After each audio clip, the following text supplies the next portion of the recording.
നമസ്കാരം, ഞാൻ ഷാക്ടേ.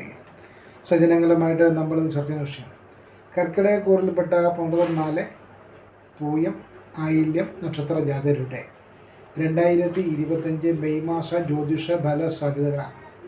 ഇത്തരത്തിലുള്ള ജ്യോതിഷ ഫല സാധ്യതകൾ നമ്മൾ പറയുന്നത് ചാരവശാലുള്ള ഗ്രഹസ്ഥിതി കൊണ്ടാണ്. ഇതെങ്ങനെയാണ് കർക്കിടകക്കൂറുകാരായിട്ടുള്ള 4 പാദം പൂയം ആയില്യം നക്ഷത്ര ജാതരുടെ ജീവിതത്തിൽ അനുഭവത്തിൽ വരാനിടയുള്ളത് എന്ന് ചോദിച്ചാൽ, ഏതൊരു കർക്കിടകക്കൂറുകാരനായുള്ള നക്ഷത്രജാതൻ്റെയും ജാതകമനുസരിച്ച് 2025 മെയ് മാസത്തിൽ അവരെ സ്വാധീനിക്കുന്ന ദശാനാഥൻ്റെയും അപകാരനാഥൻ്റെയും സ്വാധീന ബലങ്ങൾ എന്തൊക്കെയാണോ അവയെക്കൂടെ ആശ്രയിച്ചായിരിക്കും ഇത്തരത്തിലുള്ള ബലങ്ങളും അനുഭവത്തിൽ വരിക എന്ന് മനസ്സിലാക്കുക. 2025 മെയ് മാസത്തിൽ പ്രധാനപ്പെട്ട ചില ഗ്രഹങ്ങളുടെ രാശിമാറ്റം സംഭവിക്കുന്നുണ്ട്. അതുകൊണ്ടാണ് നമ്മളിവിടെ ഈ ഒരു ഫലവിവരണം നടത്തുന്നത്. 2025 മെയ് മാസം 17-ാം തീയതിക്ക് മുൻപ് അല്ലെങ്കിൽ 18-ാം തീയതിക്ക് മുമ്പുള്ള ഒരു കാലഘട്ടം 18-ാം തീയതിക്ക് ശേഷമുള്ള 2-ാം കാലഘട്ടവുമായിട്ടാണ്.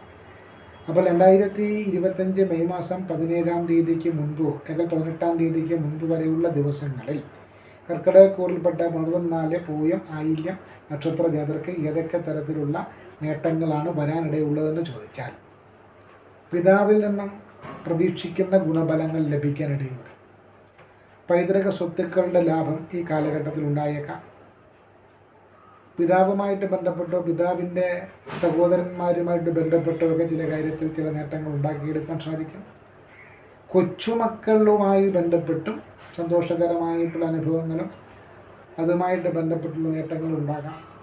ഭാഗ്യകടാക്ഷം കൊണ്ട് ലഭിക്കേണ്ടുന്ന ഗുണഫലങ്ങൾ ഏകദേശം ലഭിക്കുവാനുള്ള സാധ്യതയാണ് കാണുന്നത്.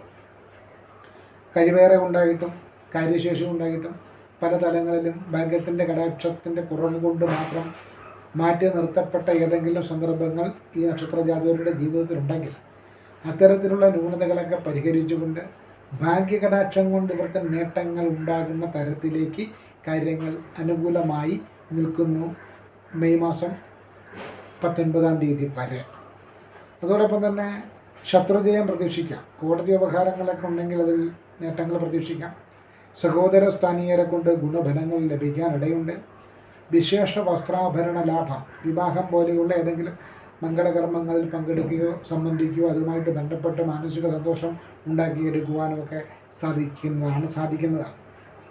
അതോടൊപ്പം തന്നെ പിതാവുമായിട്ട് ഏതെങ്കിലും വിഷയത്തിൽ ചെറിയ അഭിപ്രായ വ്യത്യാസം വന്നാൽ പോലും പിതാവിൽ നിന്നും ലഭിക്കേണ്ടുന്ന ഗുണഫലങ്ങൾക്ക് നേരിയ കുറവുണ്ടായാൽ പോലും കാര്യങ്ങൾ ഏകദേശം നടന്നു പോകും. അതുപോലെ തന്നെ ഭാഗ്യവർദ്ധനവ്, ചില കാര്യങ്ങൾ ഭാഗ്യതടസ്സമായിട്ട് തോന്നിയാൽ പോലും പിന്നീട് അത് ഭാഗ്യവർദ്ധനവായിട്ട് പരിണമിക്കുന്നതാണ്. പുണ്യപ്രവർത്തികൾക്ക് വേണ്ടിയിട്ട് കൂടുതലായിട്ട് സമയം ചെലവഴിക്കേണ്ടി വരും. കൊച്ചുമക്കളെ കൊണ്ടുള്ള നേട്ടങ്ങളും പിതാവിനെ കൊണ്ടും ഗുരുജനങ്ങളെ കൊണ്ടുമുള്ള ഗുണദോഷ ഫലങ്ങളും ഇവിടെ വ്യാഖ്യാനിക്കപ്പെടേണ്ടതാണ്. അതുപോലെ തന്നെ ആഗ്രഹിക്കുന്ന പല കാര്യങ്ങളും പ്രത്യേകിച്ച് സാമ്പത്തിക വിഷയങ്ങളടക്കം നേടിയെടുക്കാൻ സാധിക്കും. മൂത്ത സഹോദരന്മാർ മുഖേന മുതിർന്ന മക്കൾ മുഖേനയൊക്കെ നേട്ടങ്ങൾ ഉണ്ടാകാനിടയുണ്ട്. ഇടത് ചെവി സംബന്ധിച്ചിട്ടുള്ള രോഗശമനങ്ങളും ഉണ്ടാകുന്നതാണ്. ഇനി 2025 മെയ് മാസം 19-ാം തീയതി കഴിയുമ്പോൾ ഏത് തരത്തിലേക്കാണ് ഈ കാര്യങ്ങൾ വരിക? അതിന് പ്രധാനപ്പെട്ട ചില ഗ്രഹമാറ്റങ്ങൾ വരുന്നത് കൊണ്ട് അപ്പം അതിലേക്ക് നമ്മൾ ശ്രദ്ധിച്ചാൽ ദുർച്ചിലവുകൾ വർദ്ധിക്കാനിടയുണ്ട്. സാമ്പത്തികമായിട്ടുള്ള വരുമാനം എത്രയുണ്ടെങ്കിലും ചിലവനങ്ങൾ വർദ്ധിച്ചുകൊണ്ടിരിക്കുകയും ചിലവനങ്ങളെ പിടിച്ചു നിർത്താൻ പറ്റാത്ത തരത്തിലേക്ക് കാര്യങ്ങൾ വരാനിടയുണ്ട്. ഏതെങ്കിലും ഒരു പ്രധാനപ്പെട്ട ബന്ധുജനങ്ങളുടെ വിയോഗമുണ്ടാകാം. സ്ഥാനചലനം, തൊഴിൽപരമായിട്ടുള്ള സ്ഥാനചലനം, സ്ഥാനമാറ്റം തുടങ്ങിയിട്ടുള്ളവയ്ക്ക് സാധ്യതയുണ്ട്. ചിലവുകളെ എത്ര നിയന്ത്രിച്ചാലും നിർത്താൻ പറ്റാത്ത രീതിയിൽ വരുന്നത് കൊണ്ട് ധനക്ഷയം പറയാം. വീഴ്ചകൾ ഉണ്ടാവാതിരിക്കാൻ ശ്രദ്ധിക്കണം. ആരോഗ്യ സംബന്ധമായിട്ടുള്ള ആശങ്കകളോ അതിനെ സംബന്ധിക്കുന്ന ചില ടെസ്റ്റുകളോ ഒക്കെ നടത്തേണ്ടി വരും. ടെസ്റ്റുകളൊക്കെ നടത്തിയാലും വലിയ കാതലായ പ്രശ്നമൊന്നും കാണത്തില്ല. ഒരു ചെറിയ ആശങ്കകൾ വരാനിടയുണ്ട്. ചില കാര്യങ്ങൾ ഭാഗ്യതടസ്സം കൊണ്ട് ലഭിക്കുന്നില്ല എന്ന് തോന്നിയേക്കാം. ധർമ്മം വിട്ട് ചരിക്കാൻ മനസ്സിനെ പ്രേരിപ്പിക്കുന്ന ഘടകങ്ങളിൽ നിന്നും വിട്ടു നിൽക്കേണ്ടതാണ്. ഉപാസനാ ഭംഗം ഉണ്ടാവാനിടയുണ്ട്. പിതാവിൻ്റെയും ഗുരുവിൻ്റെയും വിരോധം സമ്പാദിക്കാതിരിക്കാൻ ശ്രദ്ധിക്കണം. കലഹമയമാകുന്ന വിഷയങ്ങളിൽ നിന്നും ഒഴിഞ്ഞു നിൽക്കേണ്ടതാണ്. അതുപോലെ തന്നെ അല്പവരുമാനവും ശത്രുഭയവും കൂടെ ഇവിടെ ചേർത്ത് പറയേണ്ടതാണ്. പ്രവാസ ജീവിതത്തിന് തയ്യാറെടുക്കുന്നവർക്ക്, ആഗ്രഹിക്കുന്നവർക്ക് അത്തരം കാര്യങ്ങൾ നടന്നു മാറാനിടയുണ്ട്. വിദേശത്ത് ജോലിക്ക് വേണ്ടിയിട്ടോ അല്ലെങ്കിൽ വിദ്യാഭ്യാസ ഉന്നതിക്ക് വേണ്ടിയിട്ടൊക്കെ വിദേശത്ത് പോകാൻ ആഗ്രഹിക്കുന്നവർക്ക് അത്തരത്തിലുള്ള കാര്യങ്ങളും നേടിക്കിട്ടും. വാഹന ഉപയോഗത്തിലും വൈദ്യുതി, അഗ്നി, വിഷജന്തുക്കൾ എന്നിവയിൽ നിന്നും ദോഷാനുഭവങ്ങൾ ഉണ്ടാകാതിരിക്കാൻ ശ്രദ്ധിക്കണം. ആരോഗ്യ സംബന്ധമായിട്ട് വളരെയേറെ ശ്രദ്ധ വേണം. പ്രത്യേകിച്ച് ലഹരി പദാർത്ഥങ്ങളൊക്കെ ഉപയോഗിക്കുന്ന ശീലമുള്ളവർ ആരെങ്കിലും ഉണ്ടെങ്കിൽ അത്തരം കാര്യങ്ങളൊക്കെ ശ്രദ്ധിക്കുക. അതല്ലെങ്കിൽ അതുകൊണ്ട് ദോഷാനുഭവങ്ങൾക്ക് സാധ്യതയുണ്ട്.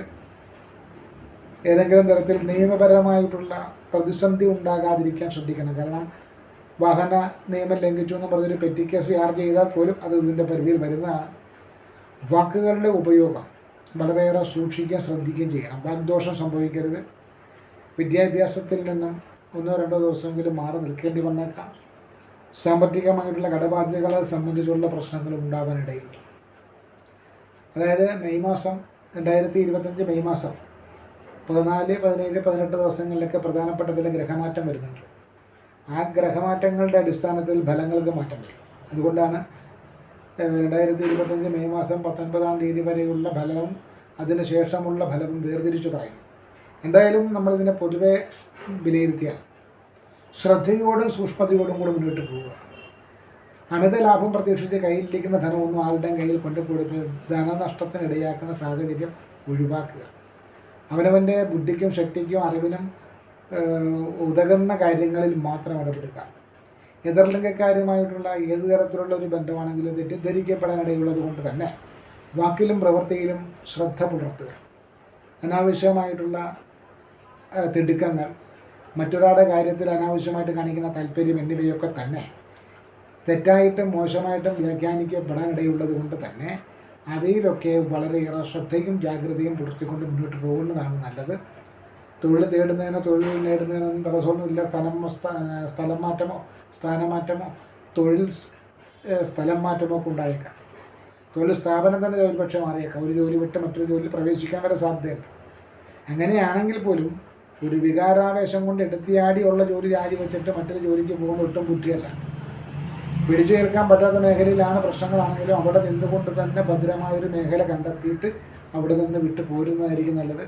ഏതെങ്കിലും ഒരു വാക്കിൻ്റെയോ നോക്കിൻ്റെയോ വിമർശനത്തിൻ്റെയോ പേരിൽ ജോലി കളയാൻ പറ്റിയ ഒരു കാലഘട്ടമല്ല. ജോലിയിൽ വളരെയേറെ ശ്രദ്ധയും ജാഗ്രതയും പുലർത്തണമെന്ന് പറയുന്നത് പോലെ തന്നെ ജോലി കഴിയുന്നത്ര സംരക്ഷിച്ചുകൊണ്ട് പോകണം. അതുപോലെ തന്നെ സാമ്പത്തിക വിഷയത്തിലും നിങ്ങളുടെ സാലറി സർട്ടിഫിക്കറ്റ് മറ്റൊരാൾക്ക് വേണ്ടി കൊടുക്കുക, നിങ്ങളുടെ വീടിൻ്റെ ആധാരം മറ്റൊരാൾക്ക് വേണ്ടി കൊടുക്കുക, മറ്റൊരാൾക്ക് ധനത്തിന് വേണ്ടിയിട്ട് നിങ്ങളെ തന്നെ ജാമ്യപ്പെടുത്തുക. ഇങ്ങനെയുള്ള ഒരു സാഹസിക പ്രവർത്തികളിൽ ഏർപ്പെടാതിരിക്കുന്നതാണ് ഭംഗി. കാരണം അത്തരം കാര്യങ്ങളിലൊക്കെ ഏർപ്പെട്ടാൽ നമ്മൾ പ്രതീക്ഷിക്കുന്ന സമയത്തൊന്നും ഈ കാശ് ഊരി കിട്ടത്തില്ല, നമ്മളുടെ രാഷ്ട്ര കടക്കാരനാകുകയും ചെയ്യും. അതുകൊണ്ട് സാമ്പത്തിക വിഷയങ്ങളിൽ മുൻപില്ലാത്തൊരു ജാഗ്രത വേണം. മറ്റുള്ളവരുടെ വ്യക്തിപരമായ കാര്യത്തിൽ അഭിപ്രായം പറയുന്നതിന് നിയന്ത്രണം വേണം. മറ്റുള്ളവരുടേതായിട്ടുള്ള സൗഹൃദവും അടുപ്പവും ഏതു തരത്തിലുള്ളതായാലും അവയൊക്കെ തന്നെ വളരെ സൂക്ഷ്മതയോടുകൂടെ മുന്നോട്ട് കൊണ്ടുപോകണം. ദാമ്പത്യ ബന്ധത്തിലും ഭാര്യാഭർത്തൃ ബന്ധത്തിലും കുടുംബ ബന്ധത്തിലുമൊക്കെ ഏതെങ്കിലും തരത്തിലുള്ള അപവാദമോ ദുഷ്കീർത്തിയോ ഒക്കെ ഉണ്ടാകാൻ നിമിഷ നേരങ്ങൾ മതി. അതൊക്കെ നമ്മൾ ശ്രദ്ധിച്ച് മുന്നോട്ട് പോവുക. നമ്മൾ എത്രയൊക്കെ ന്യായീകരിച്ചാലും നമ്മൾ ഉപയോഗിക്കുന്ന ചില വാക്കുകൾ, നമ്മൾ പറയുന്ന ചില കാര്യങ്ങൾ ദുർവ്യാഖ്യാനം ചെയ്യാൻ പറ്റുന്ന തരത്തിലുള്ളവയാകരുത് എന്ന ഒരു നിർബന്ധം സംസാരിക്കുമ്പോഴും എഴുതുമ്പോഴും പുലർത്തിയാൽ വലിയ പ്രതിസന്ധികളൊന്നും ഉണ്ടാകത്തില്ല. എന്തായാലും കാലം ഓരോ ഗ്രഹങ്ങളും മാറുന്നതനുസരിച്ചുള്ള ഫലസാധ്യതകൾക്കും വ്യത്യാസം വരും. അതിൻ്റെ അടിസ്ഥാനത്തിൽ ഗുണവും ദോഷവും ഒക്കെ ഇങ്ങനെ വന്നു പോയിരിക്കും. നമ്മളെ തന്നെ സ്ഫുടം ചെയ്തെടുത്ത് ശുദ്ധീകരിച്ചു കൊണ്ടുപോവുക, ആത്മനിയന്ത്രണം പാലിക്കുക, മറ്റുള്ളവരെയൊക്കെ നമ്മൾ കണ്ണടച്ച് വിശ്വസിച്ചുകൊണ്ട് മുന്നോട്ട് പോകുന്ന രീതി ഒഴിവാക്കുക. ഇങ്ങനെയൊക്കെയുള്ള മുൻകരുതലെടുത്താൽ ഒരു പരിധിവരെ നമുക്ക് നമ്മളെ തന്നെ സേവ് ചെയ്യാൻ സാധിക്കും. ഇതാണ് നമുക്ക് ഇതിലൂടെ പറയാനുള്ളത്. ദോഷപരിഹാരമായിട്ട് നമുക്ക് സൂചിപ്പിക്കാനുള്ളതെന്ന് പറയുന്നത് ശനിയാഴ്ച ദിവസം നീല നിറത്തിലുള്ള വസ്ത്രം ധരിക്കുക, അതുപോലെ തന്നെ അഷ്ടമേശ്വരൻ ശാസ്താവിന് നീരാജനം സമർപ്പിക്കുക, വ്യാഴാഴ്ച ദിവസം മഞ്ഞ നിറത്തിലുള്ള വസ്ത്രം ധരിക്കുക, മഹാവിഷ്ണു ക്ഷേത്രത്തിൽ ദർശനം നടത്തുക, ശനിയാഴ്ച അല്ലെങ്കിൽ ഞായറാഴ്ച ദിവസം രാഹുർകാല സമയത്ത് സർപ്പക്ഷേത്രത്തിൽ ദർശനം നടത്തി എണ്ണയും തിരിയും കൊടുക്കുക, ചൊവ്വാഴ്ച ദിവസം ഭദ്രകാളിക്കോ സുബ്രഹ്മണ്യ സ്വാമിക്കോ കുങ്കുമാർച്ചന പോലുള്ള വഴിപാടുകൾ നടത്തുക. ഈ വഴിപാടുകളൊന്നും നടത്തിയില്ലെങ്കിലും നിങ്ങൾ പ്രാർത്ഥിക്കുക. എല്ലാ ദിവസവും അരമണിക്കൂറെങ്കിലും നിങ്ങൾക്ക് നിങ്ങൾ സ്വയം സമർപ്പിച്ചുകൊണ്ട് ഇഷ്ട ദൈവത്തോട് പ്രാർത്ഥിക്കാൻ സാധിക്കുന്നുവെങ്കിൽ അതിൽ പരം വലിയ വഴിപാടുകളും പരിഹാര മാർഗങ്ങളൊന്നുമില്ല.